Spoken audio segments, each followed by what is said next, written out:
Hello, cool chums. Are we on? We are on. We're back on Facebook, folks. I hope you've got the memo.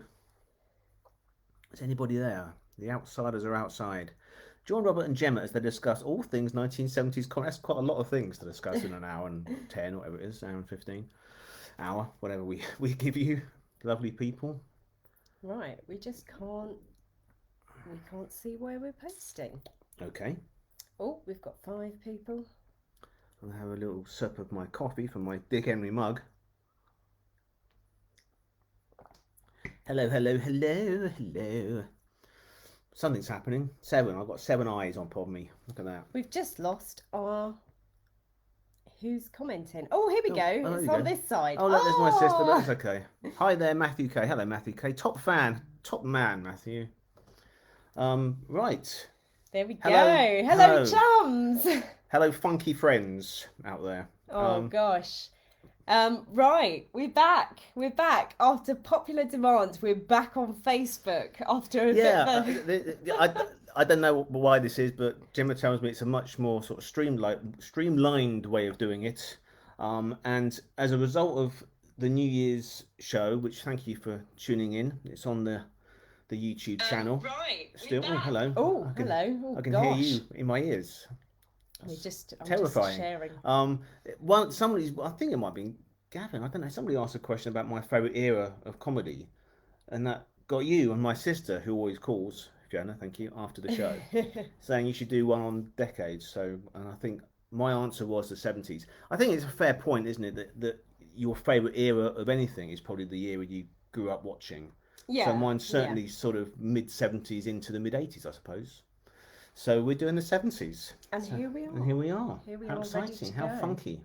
Oh gosh. Right. Okay. 1970s. Quite controversial in some of its comedy. Yes, Um, yes. but I think to kick us off, we saw the dawn of not only the sitcoms, but then we saw the creation of films.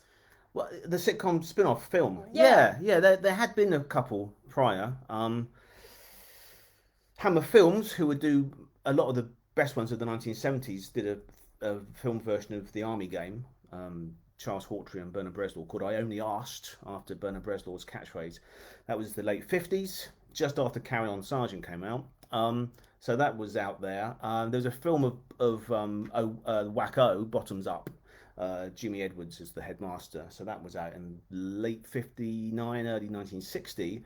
And then the explosion came in the 70s. I suppose there was an Alf Garnett film 68, 69, and then throughout the 70s, the golden age of the sitcom on the big screen was from about 1969 to about 1980. So we've got the best decade to talk about it. The best decade. So most sitcoms worth their salt, and a few that weren't worth their salt got a feature film. I mentioned Hammer Films. Hammer Films did the most successful ones. On the Buses trilogy. On the Buses, the first film version of On the Buses for Hammer Films was that company's most successful UK release. Forget international, the horrors did really well in America, but in the UK market, On the Buses was Hammer Films' biggest success. Hence why they did 2 more. And hence why they did loads of other sitcom spin-offs like Man About the House, and That's Your Funeral, which was a very short-lived sitcom. They did a film of that. They did Rising Damp. George and Mildred did loads and loads. Nearest and Dearest to Hoda Baker. So there's lots of, and that's the way I think. Certainly from my point of view, early sitcoms that were being made before I was born, I would tend to see the film versions first. So maybe I would see, like, I don't know, The Likely Lads or something as a film rather than a repeat, maybe, or Alf Garnett, and then you sort of find your way into the sitcom roots of it all. But yeah, the 70s was a halcyon era for those films. Great. Okay. Well, so we are kicking off with a new show and hopefully a new format. And I'm just about to post a poll, which I hope you can see. You have the power in your hands. And it's going to be running there to see. I hope you can see it. We can't see it, but hopefully it's there. And there we go. It's just popped up. Yes. Which decade would you like us to talk about next? So let's see how this goes. I'll repost again Can I phone a friend? little bit later. But you can start voting on your next choice. Exciting. And there we go. We're getting more interactive. As, the other thing about the sitcom spin-offs is why they were so popular, because when the ITV shows, certainly there's no license to be paid for ITV, stuff like On the Buses, stuff like Rising Down. Why would Joe Public go and pay his, I don't know, 2 and 6 to go and see a film of something he'd already seen on telly? But they were huge successes, and to go and see them, on the big screen. Porridge, the film of Porridge, I love. Or, you've seen it on the BBC, and you go and see a sort of extended version on the big screen. But they were great. Anyway, yeah. So what do you fancy out of these four, darling? What do you more 70s, please? I would say for me the 1980s. I'm going to turn this off in a minute, and then we'll pop it up again at the end, because we'll see how this all goes. But for me, the 1980s, because as you said, it's very much to do with what you grew up with. Sure. But if I just, I'm just going to turn this off. All right, and you can tweet us and Facebook us and Instagram us and all that, can't they? We're email us. Yes. You'll hit Gemma first, but she's very nice. Yeah. Okay. Well, okay. I think for me to kick off, the one I kind of feel, I just remember being a real 70s show, and probably one that's less talked about, because I know it's a bit controversial, but it's very dear to my heart, because to me it's so accurate to my life. Yes. Do you know what I'm going to say here? No, I have no idea. The word controversial's popped in, so go on. I've no idea. Is Mind Your Language. Oh, Mind Your Language, okay. Which I only discovered about 5 years ago, and it was recommended to me by a friend. John Mitchell, if he's watching. Hello, John. John Mitchell is a historian of comedy and a fellow teacher. A fellow historian. Of Gemma. We could call We Love the 70s Vince Power wasn't as bad as he's made out to be, couldn't we, really? Because Vince Power wrote a lot of the shows we're going to talk about, and particularly the ones that have now an air of controversy about them. He was a dear friend of mine, Vince Powell, although he did support Man United, which was a thing we fell out about in a nicer way, in a lovely pub in the West End. Oh, remember pubs in the West End? One day, we'll be back. And with his co-writing partner back in the day, Harry Driver, who sadly passed away very young, but he wrote Mind Your Language on his own, Vince. And the idea came because he had a French au pair girl, and the idea struck him because she would say to him, "Are there any French letters for me today?" That was what she would call her mail, right? And he thought, "Oh, I love this. The misunderstanding of the British English language it's ripe for comedy." So he cast it beautifully. I mean, George Camilla, the Italian Stallion, and Françoise as the French, gorgeous French waif. So it's all Albert Moses. It's beautifully cast. Mainly with people from the country they're playing. So I suppose the point is misunderstood in the fact that it looks like, as an English writer, taking the mickey out of European and Indian and whatever cultures, whereas really the butt of the joke about all these things, usually it's the white teacher is the butt of the joke, isn't it? Really, the gorgeous, glorious Barry Evans. So yeah, but I mean, you say you saw it about 5-6 years ago. So you're coming to it 30 odd years later. What was your first impression of it when you saw it? As someone who teaches foreign students, and I've made a career out of this, and I've worked with all sorts of nationalities, I don't think there's probably a continent that I haven't taught someone of that language, apart from probably America. Because I don't need to teach them English, although that's debatable. That's debatable. George Bernard Shaw would say, "Yeah, go on." Just those things that happened in that show, have definitely happened to me, and I showed some of my students. So it rang true then. Yeah, definitely. Yeah. And I showed some of my students who, to be fair, they were Asian, and they found it hilarious, and they were just like, "This could be our classroom. This is exactly what it's like." And I don't want to say that it's stereotypes, because there is a little bit of stereotyping going on in there. But when you teach people, their culture comes in, and those little bits, those little quirks, even of our culture. Well, I was going to say, because we have our own quirks too, and stereotypes only become stereotypes because there's a definite seed of truth there, right?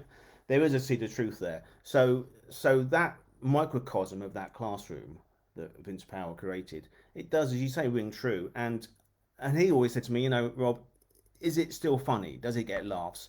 Yes, it does. Yes, it is. It gets laughs around the world still. So yeah, but there it sits. And it is. And again, I mentioned, but people take these shows sometimes totally out of context.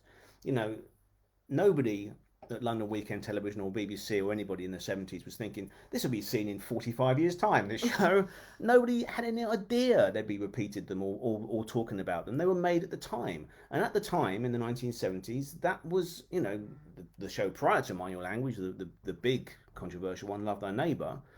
You know, again, Vince Powell wrote that and said that was an absolute cotton bottom issue in England. If a black family moved next door to you, your house price would plummet. That was just a fact, which he thought was disgusting. And he wrote that show as an almost counterbalance to the fact. So again, it's the white guy, Jack Smethurst, who's the idiot, really, and Rudy Walker, who's cool, and, you know, the dude with the beautiful wife, and, you know, he's much more intelligent and much more sort of savvy. So that was the gag. But, you know, again, it can be misconstrued, and there are certain jokes that are cracked in 70s comedy, like in all comedy. There are certain jokes in 70s comedy that you would not crack today, be it homophobic or racist or sexist or whatever. But you've got to look at it in the context of the time, and at that time, you know, those jokes were ripe to crack. I don't think it's fair to condemn something 50 years on with a 2021 mentality. It's really interesting. I'm just going to pick up on some of the comments that are coming through. There's a lot of love here for Mind Your Language, but Andre Vincent's just said, you know, that yes. that was your way of learning about world history and news from Mind Your Language, that didn't realise there were trouble between Greece and Turkey. Yeah. And it's the same, yeah. even, you know, having lived myself in Asia, I didn't really realise the kind of real friction between the Chinese and the Japanese. And so some of my Chinese friends would say, oh, I don't shop in Uniqlo because that's Japanese, and my boyfriend won't like it if I come home wearing something from that. And it's like, really, is it that strong? Whereas I think we kind of have a bit of a joke, like the Americans or the Irish, and sort of say, but we wouldn't say, oh, I'm not going to buy a Guinness because that's from Ireland. Some people do. Some people are very anti-Scottish, aren't they?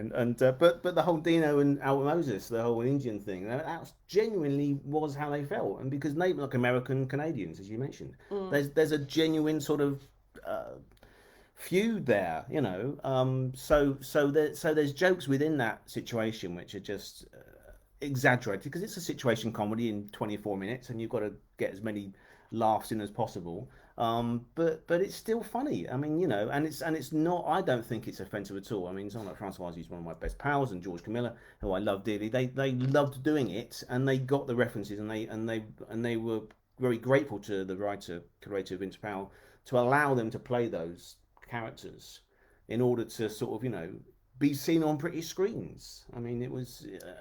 I think what I've watched. So in a bit of kind of preparation for these shows, we are that geeky. We sit and watch, don't we? I watch them for pure pleasure. I mean, it sort of turns out to be research. Well, we watched a couple of Blessed Houses last night purely because I wanted to, and it was like, oh, that fits in for tomorrow. Anyway, go on. What I've noticed, and this might just be because maybe we're just a bit more aware now of feminism, I kind of feel, and I said this to you last night, that women in the 70s sitcoms are starting to get a bit more of a presence. Yeah. And there's some hard-hitting topics that are discussed. I mean, we watched Bless This House last night, the first episode. They talks about the pill. It talks about homosexuality, and, you know, really looking at it, first of all, from a point of view of, you know, here's Sid James. That typical British working class male who is all for his 18-year-old son sowing his wild oats, but is dead against his 16-year-old daughter doing the same thing, which is, you know, rang true for millions of people. And it's 50 years this week since that episode was first broadcast, Bless His House, which I adore. And those black and white ones, of course, because there was an ITV technical strike and they should have been in colour, but they were black and white. But yeah, I mean, I think... But there were strong female characters all along the line, and we were having this conversation before. We have these conversations just because we have these conversations. But, I mean, looking at the early Steptoes, the 60s Steptoes, there's strong characters, but they're always the girlfriend of Howard, or the sort of the battle axe or clippy sort of characters. But then you're right, the 70s, they tend to get more, like in My Language, there's strong female characters in there, you know, and well, I'm June thinking Whitfield coming into her own and all that sort of stuff, June you know. Whitfield, and then you've haven't got been around since the 40s, but then suddenly, you know. characters like Mrs. Slocum. So, well, indeed, there you know, go. Yes, what a absolutely. strong lady she was. Oh gosh, yeah. I did a TV show, which I don't think I've ever seen, but it was on Channel 4, I think, called, what was it called? Was it called Battle Axes on the Box or something? And we covered all Mrs. Slocum and Hattie Jakes and all those people. But I mean, but they were more than just battle axes. You look at someone like Hattie, for example, and again, to do the 70s, it's quite tricky because decades bleed into each other. I mean, there's a lot of stuff from the 60s that was still going on into the 70s or revived in the 70s, like Sykes is a good example, Sykes and Hattie Jakes.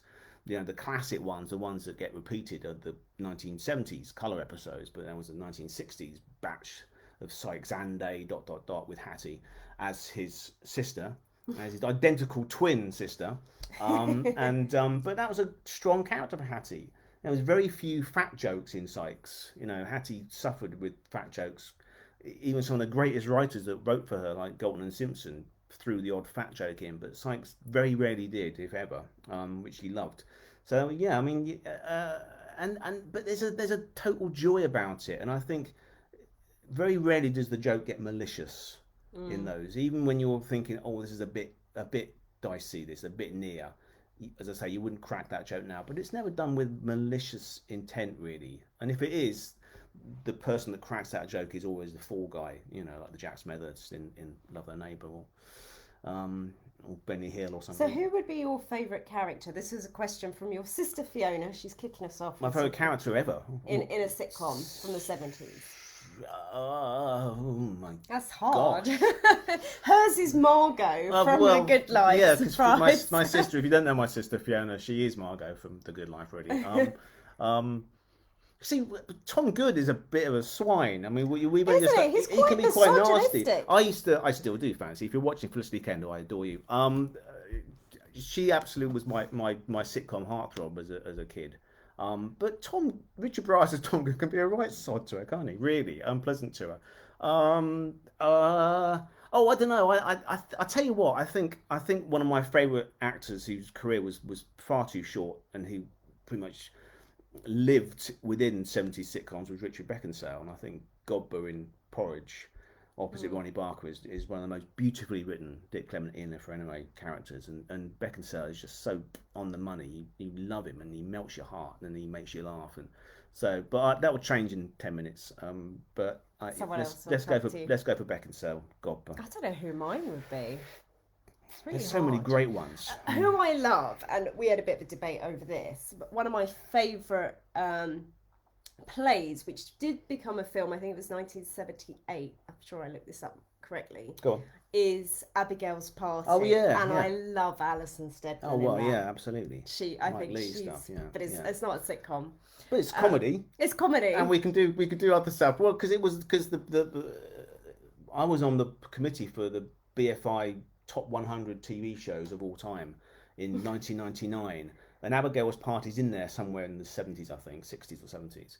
And Mike Leigh is always quite disparaging about it because it was the Hampstead Theatre, I think, where they performed it, and the TV version is just a filmed version of the stage play. But it's still brilliant, and the writing is just amazing. Improvised as well in part, but yeah, Alison Steadman is great. Yeah. Quick question. Yes. Which actor embodies, you know what I'm going to say here, the 1970s for you? Oh, well, there's only one, isn't there? It's the Asquith, of course. It's Lord Robin of Asquith, who very kindly did a little promo. I hope you saw that. It's up on all the social medias. Did a little promo from his gorgeous home in very sunny Malta. I'm not envious at all.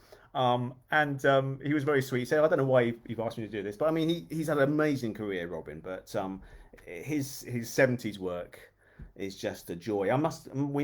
I have threatened Gemma that as a Valentine's treat this year, I'm going to show her all 4 of the Confessions films in order. But I might not get away with that. But they are fun films. I mean, and Asquith is just, and that part. I mean, Timmy Lee, Robin will tell you, he was. There were so many actors offered that part. Beckinsale was one.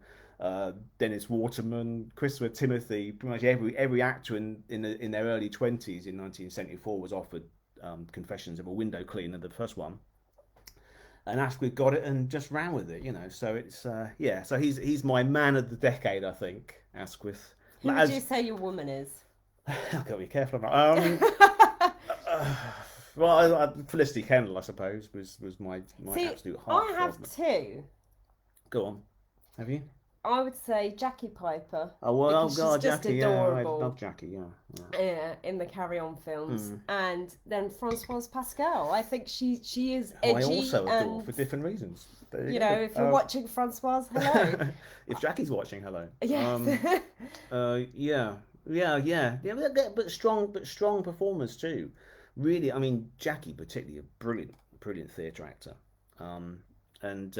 Yeah, good. That's hard, really. That's hard. My dad used to love oh gosh, who used to like Patricia Brake, who played Norman Stanley Fletcher's daughter in Going Straight, to the Porridge sequel. He used to really like her a lot. But again, you're right. They're stronger characters. And we're watching Sal yesterday, Sally Geeson, who is 16, going on about, well, she was 20 something when she did that. But talking about the pill and the contraceptive pill. So I mean, I think it was about 19. This is social history. 67, I think. 67 was homosexuality being legalised. I think 67 was also the year where the NHS would allow unmarried women to take the pill. I think I'm right in saying that. It was certainly the start of the 70s that was a thing that you could have. So suddenly women had the choice, right? That's interesting, because in another one of our watching, which is completely off par, but we have been watching Heartbeat, and we've been watching the first series, and again the pill came up. I did fancy Nick Berry. Didn't it? Well, that's a 90s show, looking back at the mid to late 60s. And that was 64, because that's was... Yeah.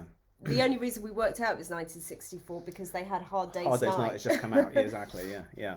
You've got to know your Beatles history to watch these shows. So, but that was a married woman, wasn't it, getting the pill? And also you've got stuff like Carry On Matron in 1971, shot in 71, released in 72, where the whole plot's based around pinching the pill. All right.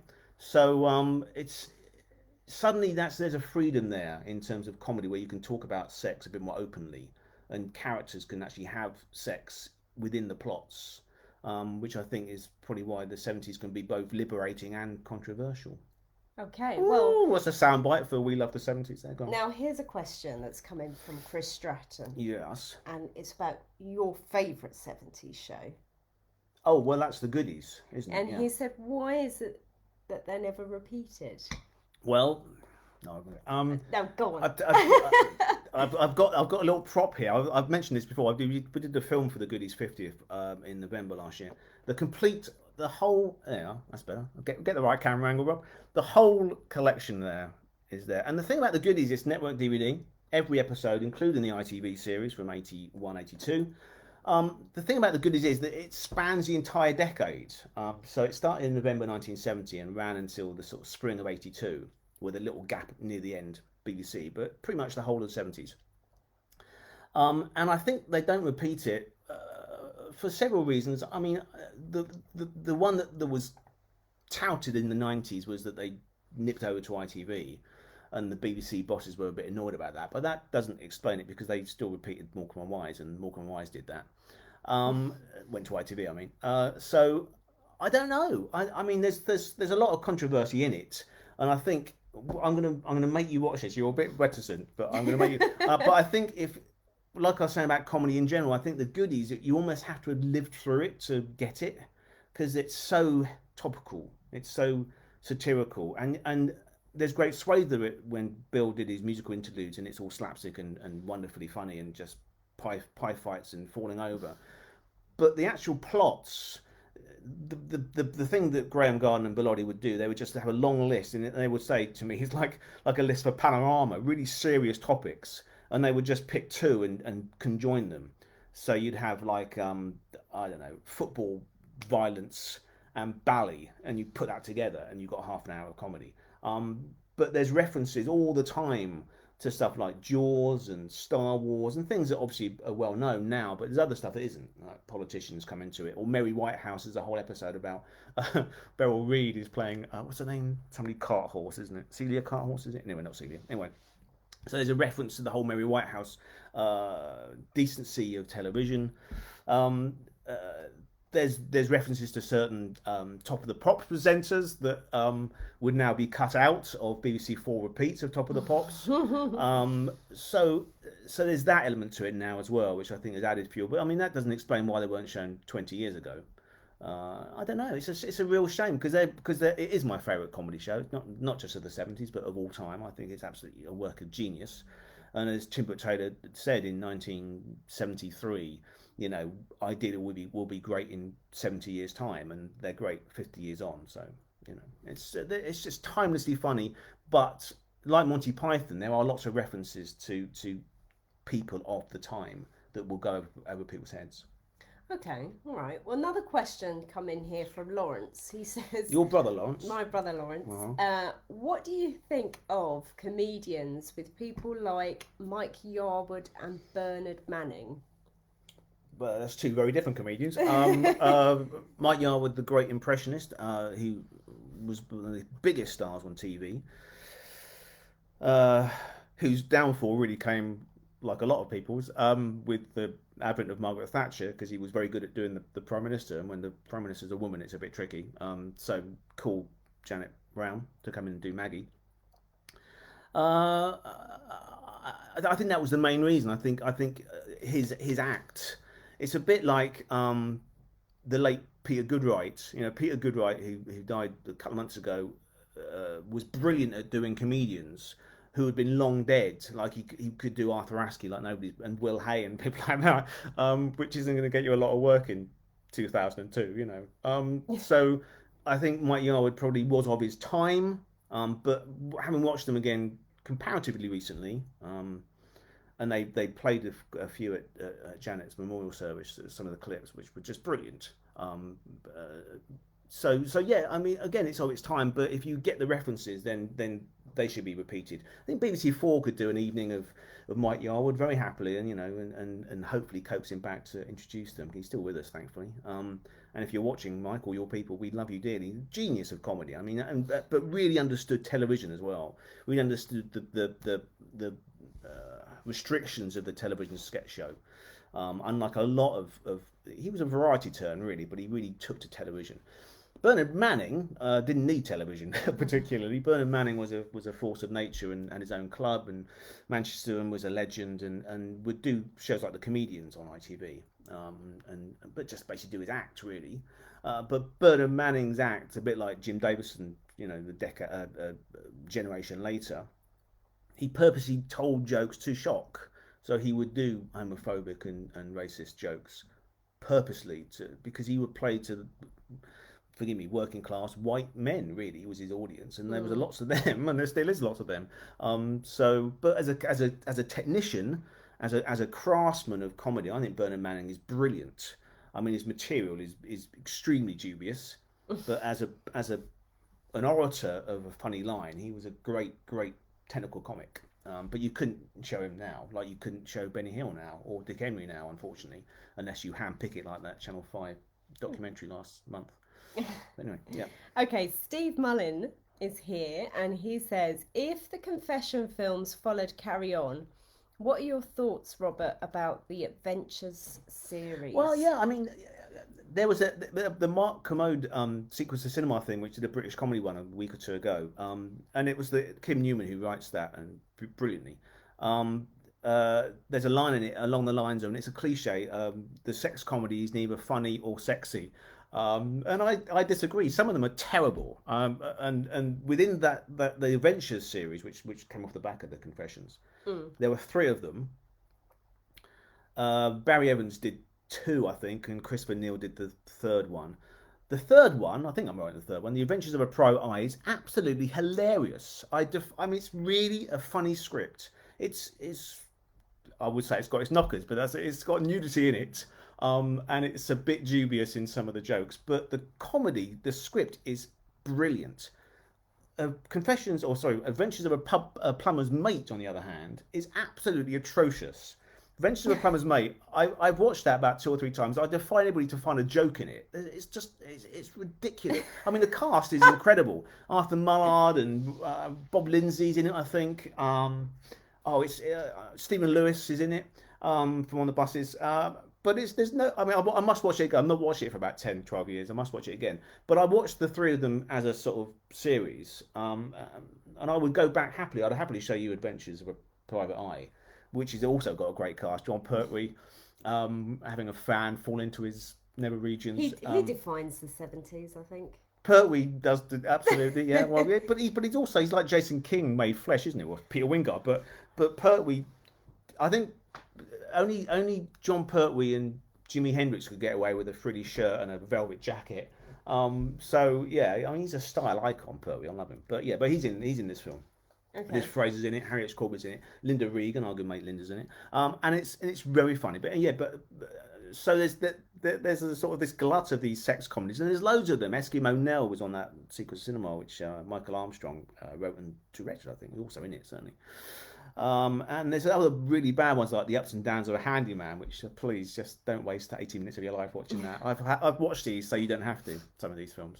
Okay, so another question coming from Susie. No, hello Susie. And she says, what are your thoughts on Queenie's Castle starring Diana Dawes? I like Queenie's Castle. Well, this is again available by Network DVD.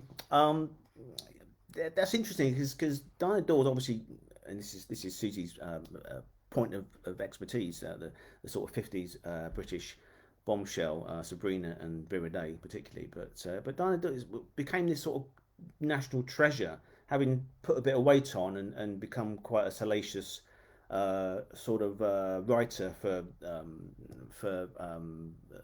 the sort of lower class newspaper, shall I say. She got a few good roles, one of which was in Queenie's Castle, which have you ever seen that? It's like a sort of council estate. She's a bit of a wheeler dealer. She's a sort of bit of a female Del Boy 5-10 years early, actually. It's worth seeing, and very strong character again, as you mentioned. I like that. Yeah. Okay, Gavin's touched on a point that actually we were discussing as well. He said, would you say the Carry-Ons went downhill? Or should we say the decline of the Carry-Ons after the passing of Sid James? Yeah. Absolutely. Yeah. No, I mean, because I get quite miffed because the 70s Carry-Ons, people say, oh, they were doing less and less. Well, no, they weren't. They were doing more. They were doing more in the 70s up to a point than they had done in the 60s. Not the films, but I mean, obviously Christmas specials and tellies. So in terms of productivity, I could do a book on this. I probably will at some point. The last sort of 3 or 4 years of the 70s of the Carry-On, so from 1974, say, through to 1978, when the last of the original series was released, into early 79 with the death of Peter Butterworth, and that's the final nail for me. But in 1975, Sid had made the last film in 1974, Carry On Dick, but he was in the TV series into 1975 called Carry On Laughing, did the first 4 of those. There were 13.5 hours of those, which ran the entire 1975 spring and autumn. In the middle of that, there was Carry On Behind. They shot the next film, 27th film, which Sid wasn't in, but there was a Sid James-sized part for Windsor Davis in it, who was on TV doing Ain't No Hot Mum, so they would cast from television sitcoms because they knew the popularity of the box. That film was one of the most successful, both financially and critically, for a long, long time. There were lots of critics saying this was the best one in years because they got bored of Sid James, they got bored of Talbot Rothwell, who also, his last film credit was Carry On Dick. So with Dave Freeman, who'd been working with Benny Hill in the 60s and written a lot of Bless His House episodes, including the film version that Peter Rogers and Gerald Thomas had made, he wrote that. So Carry On Behind was a new dawning in a way. And 1976 was the year. So 3 things happened in quick succession. April 26th, Sid James died. That very day was the pre-production meeting for Carry On England, which was 2 other writers, Dave Purcell and Jack Seddon, came in, and they'd written a half-hour treatment for the TV series, which Peter Rogers had turned down but thought could be a good film, which I think he was wrong in that assumption. So that film didn't do very well when it was released. made literally weeks after Sid James had died. So you've got people like Kenneth Connor and Joan Sims and Jack Douglas and Peter Butterworth, who were friends of Sid, having to try and drag some comedy out of a really quite a sad atmosphere. And then that summer, Carry On Laughing was a stage show in Scarborough. And I'm just about old enough to remember this, but people in their mid-50s would definitely remember this. 1976, summer 1976 was the summer of the ladybirds. It was so hot that summer that the ladybirds were everywhere. And a summer season, when the weather's good, nobody goes. They'd rather sit on the beach, right? So the Carry On Laughing show in Scarborough, the Opera House in Scarborough, was a disaster, financial disaster. And Peter Rogers pretty much said, when the Carry On start losing money, that's when I stop doing them. So those three things, so the death of Sid James, the disaster of Carry On England, which I think was a misfire in every way, and that stage show, and Gerald Thomas, the director, and Peter Rogers had invested money into the film and to the theatre production. That's why they came to an end, really. So but there you go. I think I might get lynched for saying this on here, but we really Oh, enjoyed God, Emmanuel. No, absolutely. No, I was going to say, well Recently. so what do they do when financial disaster is hit? They don't make a new film. They make a compilation film. So they do That's Carry On, which is still a film, whether you like it or not, because it's parodying That's Entertainment, the MGM film, and that tagline was "Boy, do we need it now." And That's Carry On. They brought Kenneth Williams and Barbara Windsor in to host it. They shot it in 2 days. For I think that's 70 grand or something, and they put it out, and it made its money back just about, and it was a film for 77 into 78. Then they made Emmanuel, which, excuse my slight language here, I've always sort of liked it, but we actually really enjoyed it, didn't we? It was like Karen Emmanuel in Not So Shit As You Think It's Going to Be Shocker, and it's actually a well-made film, but the budget was quite big. The budget was over £300,000 for that, which was £100,000 more than the previous one, England. So yeah, fun. It was money really. So Peter Rogers would never forgive me if I say just the death of Sid James, But the death of Sid James did not kill the Carry Ons, because he would always refute that any actor was that big. But it didn't help. Let's put it that way. It didn't help anyway. Okay, so a couple more interesting questions come in. So Josh Barry's here. Hello, Josh. And he asks, how do you think the 1970s symbolised the end of TV variety? I'm not sure. Well, I don't know. They did really. I suppose the golden age of TV variety would be the 60s. I suppose Sunday Night, then on the Palladium, from the late 50s into the 60s. So the golden days of Bruce Forsyth and Tommy Trinder in the 50s hosting it, just purely as the novelty of having big American stars on telly. That was quite a big thing. I think into the 70s. I mean, it still lingers, doesn't it? I mean, Britain's Got Talent is variety, really, and what is variety? I mean, but it's amateur variety, which has a place for sure. I think. Yeah, I think it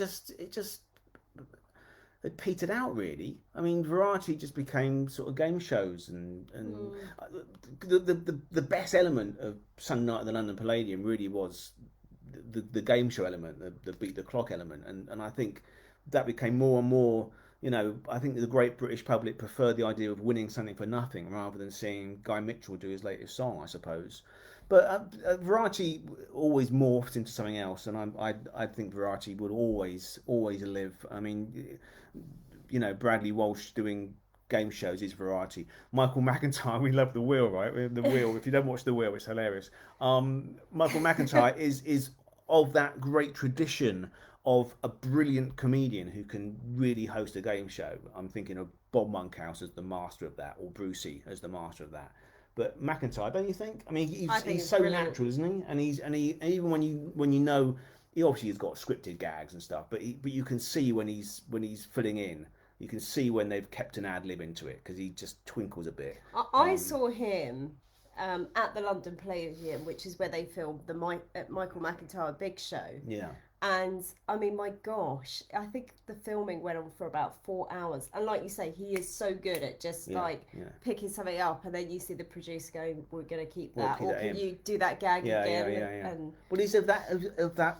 He's cut from that cloth, And again, I know I'm known for writing about comedy of a certain era, but I'm an obsessive fan of all sorts of comedy, and I think there's always good stuff out there. And McIntyre for me is up there. Really, he really is. He's brilliant at it. You know, so I would happily see him host a revival of a variety show or something. You know. Well, on the note of being a fan of everything, there's a really well, interesting it's something question I like, here. but I'm a fan of lots of eras, is what I'm saying. Go on, yeah, yeah. There's an interesting question here from Glyn Jones. He says, with all your research, do you have any favourite obscure 70s sitcoms that could do with a re-release?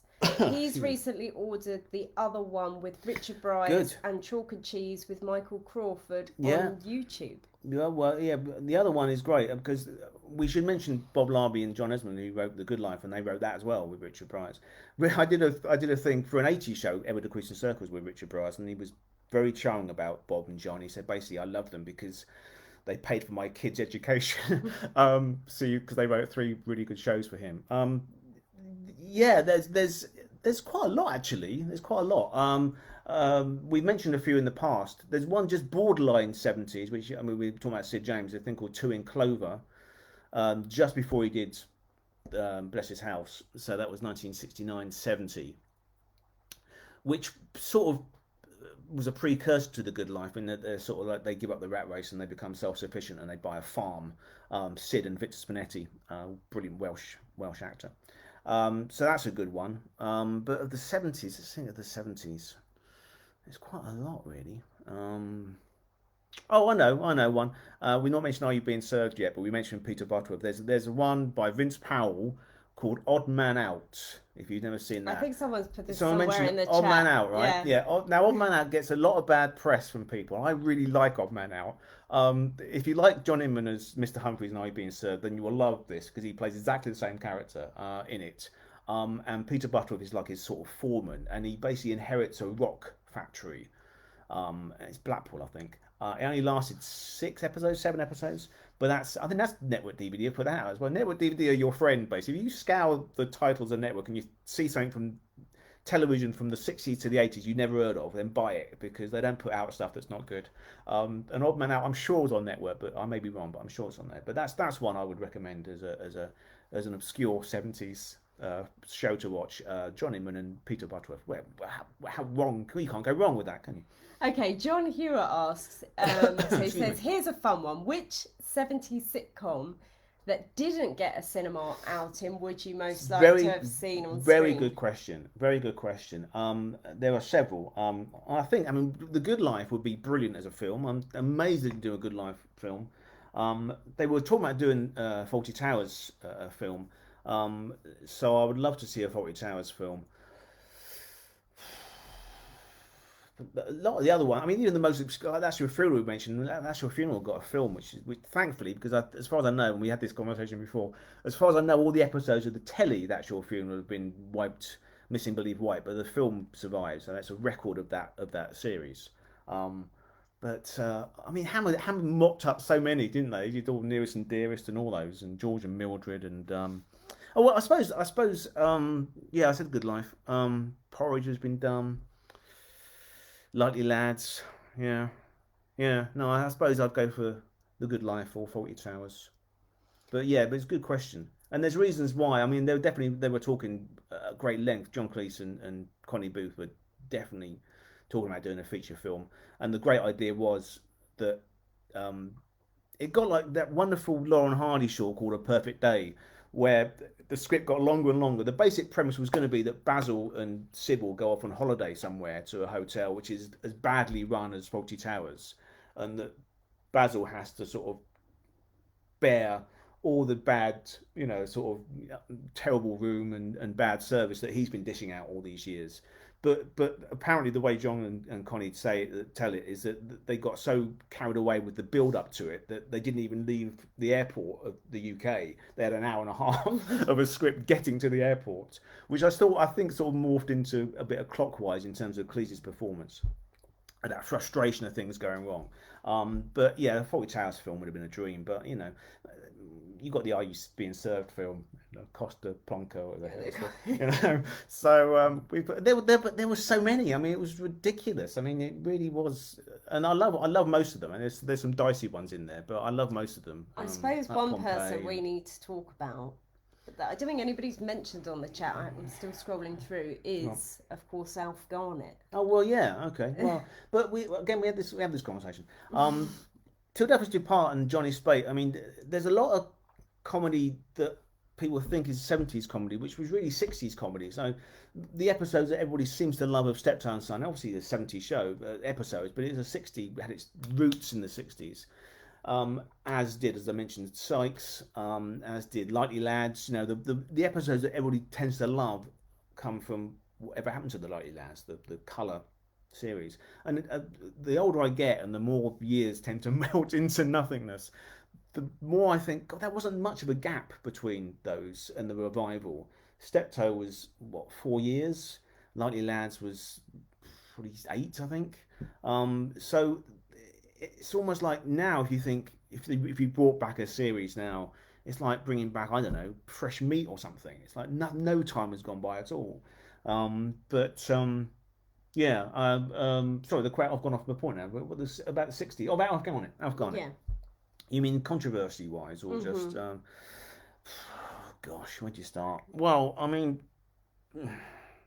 it's a well-known fact that Johnny Spate and Robert Mitchell were both good socialist boys, champagne socialist in Johnny Spate's case, who basically created a monster in Alf Garnett, who's this right-wing working class person with no money, but became a voice piece for conservatism with a capital C. So Danny Nichols, who played Alf's the wife, will get stopped in the street and say, your husband, you're Alf. He talks a lot of sense, but it's, again, you've got to watch it in context, and you've got to watch it with that not intellectual head on, but just to sort of understand what the joke is. The joke is Alf Garnett. The joke is this working class person with no money. There was a wonderful line actually. I borrowed a pair of boots from a bloke so I could walk 10 miles to vote Tory, and he said, I voted, what is it, I've lived under 5 Prime Ministers, I've been bloody poor under all of them. And that's the joke. The joke is that this person is basically voting for something which is going to keep him exactly where he is, in a hovel, with no money and no respect from people, but he still votes the Tories in. That's the joke. But then suddenly it's a bit like Loads of Money in the 80s and 90s. Harry Enfield, Loads of Money, became this icon of the yuppie, or this sort of the plasterer that was making a fortune. But the joke was he was an oik, and you shouldn't like him, but people did like him. So There's the joke. Anyway, but there you go. Question from Lane, who said, Lane, "Who is Lane, here?" Hello, Lane. I was told you weren't going to be here, so do you want to take over for the last half an hour? Go on, yes. Go on. He says he can't seem to find out whatever happened to Sheila Fern. Oh God, you're gorgeous, Sheila Fern. Do you know? I've phoned. No, well, I mean, Sheila Fern, for those obviously Lightly Lads. Oh God, Be Still My Beating Heart. And in George and Mildred, of course. So sitcom legend.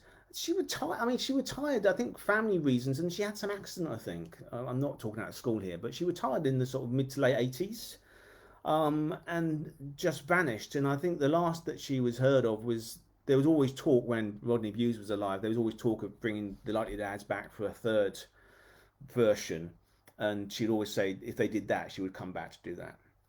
But I think, some actors, I know it's hard to believe because, it's a vocation and you the show must go on and you work till you drop. But some actors get tired of it. And Ronnie Barker got tired of it. Not for long. Ronnie always came back, but they get tired of it. And I think she just got tired of it and walked away. And I mean, and she left some beautiful performances. But yeah, she's still with us. And she's still, hopefully happy. If you're watching, it's like Gail Granger. It's like one of those people that, that people. This search we've done.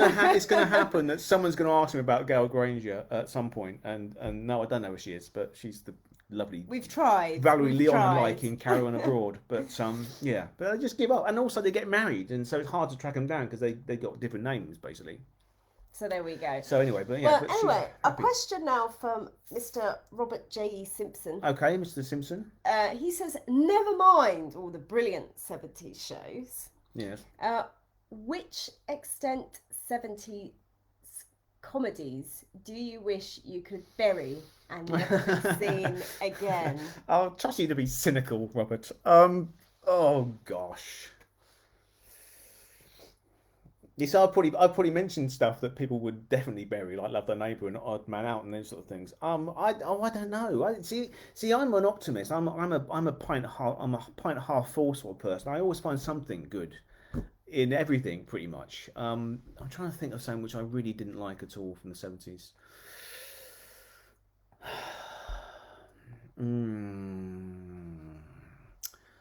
No, I mean no, because because I'm thinking of stuff that Vince did that was a bit, dicey. But I've mentioned a few that I sort of love. There's always it's fun. I mean, into the 80s, there's stuff which I could maybe think of, but I'm not going to mention until the 80s show. You have to tune in for that. And if you want to vote, people, you can vote, people. There you go. Sure. Which decade would you like us to talk about next? You've got a choice of the 80s, the 60s, the 40s, or 70s again. Yeah, I'm gonna mention, because Robert has G'd into this. This is not something I would bury at all, but this is something that has been buried and shouldn't have been. That's twisting you into a positive rather than a negative, and that's the complete BBC It Ain't a Hot Mum, which doesn't get shown for various reasons, and some of them are understandable. I love this show. Well, I love Croft and Perry. You love Croft. Well, this was Jimmy Perry's favourite because Jimmy pretty much lived it, and I love that show. And it's a show that bleeds into the 80s because the very last episode was 81, I think. But there's jokes in there again that you wouldn't crack, and there's certain things that you do that you wouldn't do in new television or film. But as the rule of thumb, the Vince Power rule of thumb, is it still funny? Yes, it's still funny. So there you go. So that's one that's buried that should be dragged out, but you can buy it. It's popping up a lot more, like in supermarkets. I've definitely seen them. Okay, that's good. They seem to be doing, like, I don't know, Sainsbury's, Tesco's. You go in. Can you say Morrison's. that? Please send us a food parcel. Can you? Oh, I think I saw the goodies in Sainsbury's. Not actually the goodies. I mean the box set. And Bill only wasn't buying his carrots in Sainsbury's. But I'm sure I saw the box set. Did I see the box set? Yeah, we did. And we did see Terry and June as well. Did you say was that a hot Oh my gosh, well? Terry and June. Terry and June. No, we Terry haven't and June. talked about Terry and June. There's another sitcom that's sort of gone under the wire, Happy Ever After, which was Terry Scott and June Whitfield as somebody different, married couple, but not the Medfords. And then Terry and June came off the back of that pretty much immediately. And yeah, I love Terry and June. I've never actually seen it. Well, stick with me, kid. We'll dig them out. Once we get through. Okay, another question here. But good question, Robert. Thank you. I'm sorry I was being obtuse there, but I'm always obtuse. Go on. Chris Stratton says, any thoughts on Down the Gate with Reg Varney? Reg Varney. Yeah. I have seen what's left of that. Reg Varney. Down the Gate is about Billingsgate Fish Market. And there's only about 3 or 4 episodes left, I think. Again, I think Network have put that out, haven't they? I think Network Are Your Friends. I'm sure they put that out. What's left of it? It's all right. I mean, it's all right. It's Reg Varney. I mean, I think a lot of those shows really rely on the central performance. Reg Varney lifts the material. Someone like Patrick Cargill coming in for, I don't know, Father Dear Father or something, lifts the material. Because he's a brilliant farceur, and Reg Varney just makes me laugh. You can stick Stephen Lewis into something.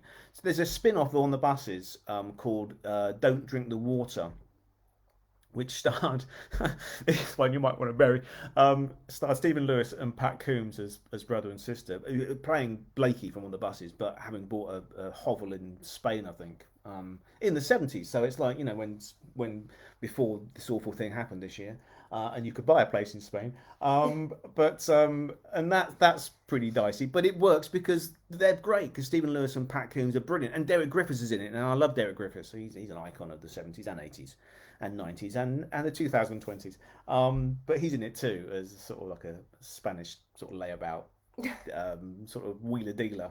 But yeah, so I love those actors.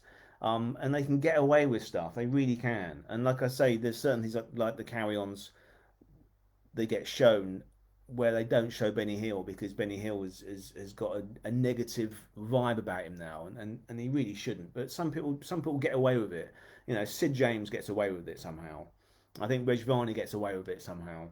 Other people don't. And anyway, just rewinding to Ain't Half Hot Mum. Chris Stratton said there's a picture. Oh, sorry, there's a clip on YouTube from Swap Shop with Noel Edmonds. Right. And he's on the set of It Ain't Half Hot Mum. Okay, yeah. Right, I don't know. What a shame we're not in Comedy Cottage. We're still in lockdown. We've got some nice little bits there. Well, Chris Mitchell was one of my dearest friends who played Lovely Boy, kind of parking. Shoulders back, Lovely Boy. And Chris, I got some lovely bits from Chris, from Chris's sister. I've got a soft spot for that show, and we must of course plug the Forgotten Heroes of Comedy. There's lots of 70s people, including Christopher Mitchell, who's in that book because I squeezed him in because I thought he should be. Can we do a bit of an update for everyone on where we're at with the book? Absolutely, Well, it's now due for release. Drum roll. In September this year. It is. They are at the point of page setting. What's that phrase they're using? Final setting or something, isn't it? Final setting. Which I like because basically I've done my bit now, so it's down to one. You can go to Robert's website www.robertross.co.uk and you can find out all about the project. We will be updating the page shortly, and you can still, I think there's still time to purchase your copy and have your name in the book. Yeah, I guess there is until it goes to press. I don't know. I don't quote me on this, but if it's not going to press until September, I imagine I've not done final proofs yet, so I imagine you can whack your money down and get your name in the book. So that's exciting, isn't it?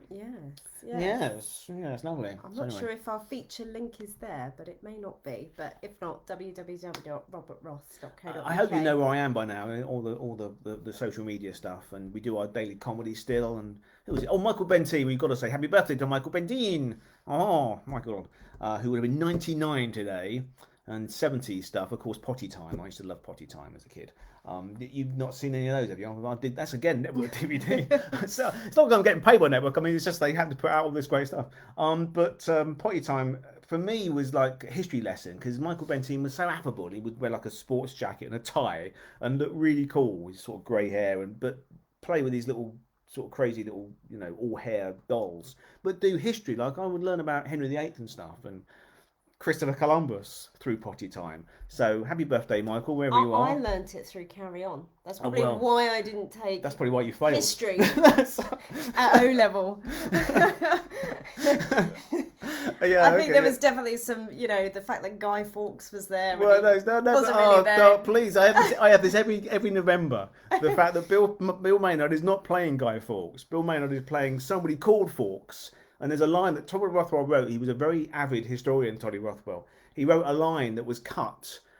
Kenneth Connor, Lord Hampton of Wick, says when he's got that big barrel of gunpowder, he says, "Oh, Fawkes, it's not going to work. Leave it to your nephews, or leave it to your descendants. They'll find something to do with it." And that's implying, because obviously Guy Fawkes was Elizabeth I's time, like 100 years later. That's a historical get-out clause from Toddy Rothwell's script, which was cut out. And now every year, every bloody November, I've got to explain that it wasn't Tolly's fault. So he did write a line in there to get himself out of it, but it was cut. Anyway, there you go. Right. Roberto. Yes, my darling. We've got 2 minutes left. Okay. Oh, shall I dig out my Marty again? In case you missed this? Because this is obviously... We've not even gone to films yet. We should do 70s again. I mean, we've not done Mel Brooks or the Clouseaus or anything. But there is... Yes, you can do more 70s, please. Look at that. It's more... That's my little Igor from Young Frankenstein, which my adoring Gemma bought me for Christmas. And of course, you still can buy the Marty Feldman biography. I'm looking down like this here. And the Jeepers Creepers Through the Eyes of Marty Feldman play, available on download and CD on Spiteful Puppet via my website. So there, isn't he gorgeous? Sorry, I must get this right. There he is. And we're getting the letters around the right way now. Look, this used to be in reverse, didn't it, in the old days? Yeah, but we're sat in reverse. Oh, I can't tell. Yeah. I don't know where I am. I mean, don't you find this lockdown's getting a real drag, isn't it? Sorry, I mean seriously, but lockdown 2, Jimmy was working, at a school out of the comedy cottage, and I was working on something. It seemed like a blip.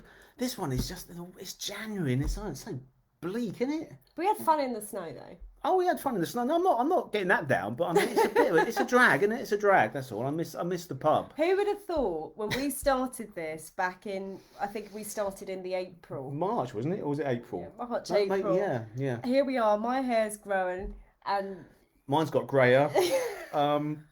But if that's possible, oh gosh, it's anyway, but so sending love to you. I mean, seriously, comedy is the answer, and I feel like, without getting too saccharine here, we're a little family, aren't we? A little group of pals that come together every so often, every month or so, and talk comedy, which I love doing it. But just keep cool out there, folks, and stay in and keep well and all that. But watch comedy. And just a comment from Steve, I think absolutely Steve. He says a network DVD and Talking Pictures, and us, I hope, Steve, are our saviours. Talking Pictures. We got Talking Pictures.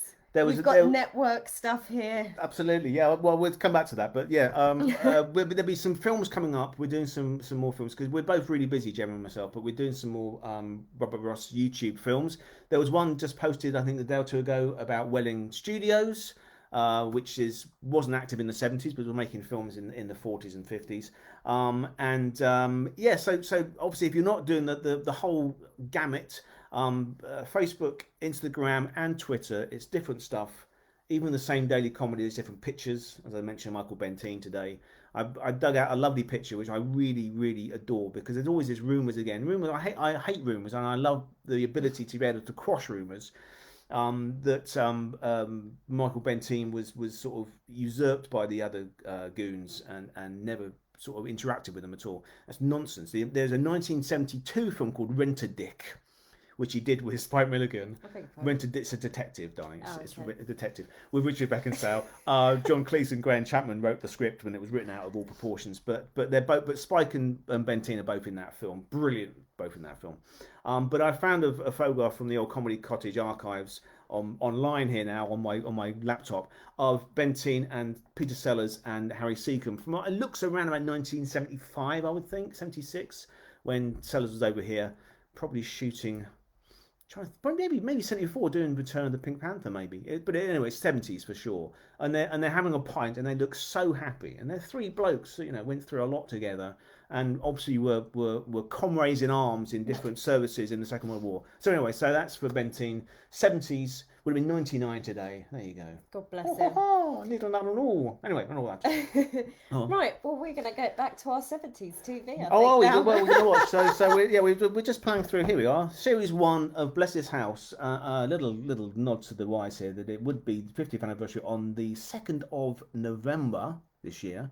So I'm sure we might release a little film about Bless His House and the gorgeousness of that series. So yes, there we go. More information to come, and a new show next month, presumably. New show next month, which is next week. No, not next week. Getting close to it, yeah. Next month is next week. Yes, comedy is the answer. Thank you, Fiona. I can see that. Yeah. There we go. All right then. Thank you. Take care. Stay well. Keep laughing. Take care. Bye bye, everyone. Bye.